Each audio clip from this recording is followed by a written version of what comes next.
அன்பான தேவனுடைய பிள்ளைகளே, ஆண்டவராகிய இயேசு கிறிஸ்துவின் நாமத்தில் நான் உங்களை வாழ்த்துகிறேன்.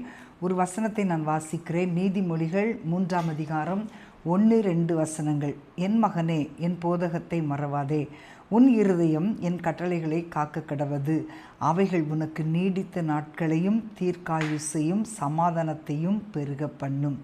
இது ஒரு லைட்டாக நம்ம எடுத்துட முடியாது. இது நம்முடைய வாழ்க்கையில் ஒரு கடைபிடிக்க வேண்டிய ஒரு பெரிய முக்கியமான காரியம்.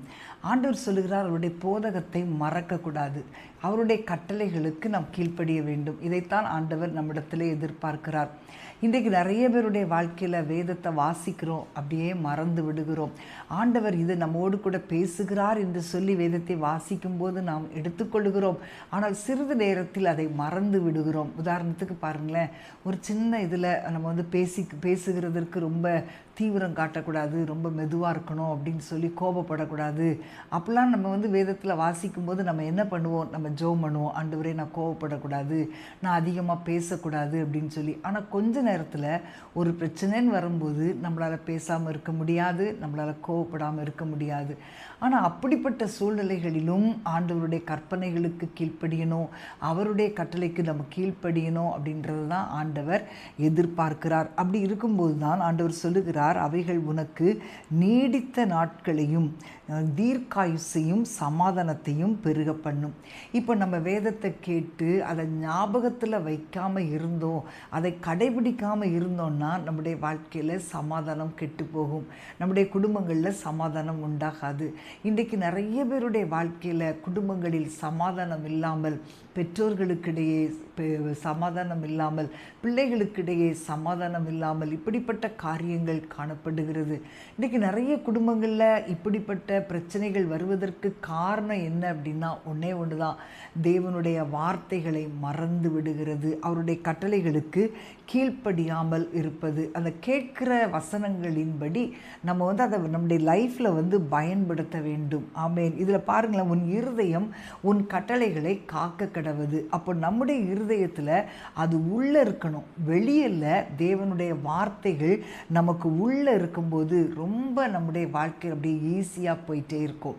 நம்ம வார்த்தைகளுக்கு கீழ்ப்படியாமல், வேதத்தில் ஒரு வசனம் உண்டு, நீ என் வேதத்தை மறந்தால் நான் உன் பிள்ளைகளை மறந்து விடுவேன். நம்ம மறந்துட்டோம்னா ஆண்டவர் நம்முடைய குடும்பத்தை மறந்துடுவார். ஸோ நம்ம மனதில் காத்து கொள்ள வேண்டும், இருதயத்தில் அதை காத்து கொள்ளும் போது நம்முடைய வாழ்க்கையிலே ஒரு நீண்ட நாட்களையும் தீர்க்காயுசையும் ஆண்டவர் கட்டளையிடுவார். இது ரொம்ப ஒரு நல்ல ப்ராமிஸ் இல்லையா? நம்முடைய வாழ்க்கையில் ஆண்டவர் செய்யக்கூடிய ஒரு காரியம் என்ன அப்படின்னா, இப்போ நோவா பாருங்களேன், கர்த்தருடைய கட்டளையின்படியே செய்தான். மோசே கர்த்தர் தனக்கு கட்டளையிட்டபடியே செய்தான். இப்படி செய்ததுனால அவங்களுடைய வாழ்க்கையிலே தேவன் நீடித்த நாட்களை கொடுத்தார், சமாதானத்தை கொடுத்தார். ஸோ நம்முடைய வாழ்க்கையில் கூட நம்ம இதற்கு கீழ்ப்படியும் போது, தேவனுடைய வார்த்தைகளுக்கு கீழ்ப்படியும் போது நம்மை ஆண்டவர் ஆசீர்வதிப்பார். தாவீது தன்னுடைய ஒவ்வொரு காரியங்களிலும் தேவனுக்கு பிரியமானதை செய்து கொண்டே வந்தான். ஆனால் சவுல் பாருங்க, தேவனுடைய கட்டளைக்கு கீழ்ப்படியலை. தாவீதுடைய ராஜ்யபாரம் ஸ்திரப்பட்டது, சாலமோனுடைய ராஜ்யபாரம் கலைந்தது. ஆகவே இன்றைக்கு அன்பான தேவனுடைய பிள்ளைகளே, நீங்கள் தேவனுடைய வார்த்தைக்கு, அவருடைய கட்டளைகளுக்கு கீழ்ப்படிய உங்களை ஒப்புக்கொடுங்கள். ஆண்டவர் உங்களை ஆசீர்வதிப்பார். நாம் ஜெபிப்போமா? அன்பின் ஆண்டவரே, ஸ்தோத்தரிக்கிறோம் அப்பா. தகப்பனே, இந்த அருமையான வேளையிலும் நீர் எங்களுக்கு கொடுத்த அந்த ஆலோசனைக்காக ஸ்தோத்தரிக்கிறோம். உம்முடைய வேதத்தை மறவாதபடி எங்களுடைய இருதயம் உம்முடைய கட்டளைகளை காத்து கொள்ளும்படி நாங்கள் இருக்கும்போது ஒரு நல்ல பிராமிஸை எங்களுக்கு வாக்கு பண்ணியிருக்கிறீரப்பா. நீடித்த நாட்கள், தீர்க்காயுசு, சமாதானத்தை எல்லாம் எங்களுக்கு நீர் வாக்கு பண்ணியிருக்கிறீர்.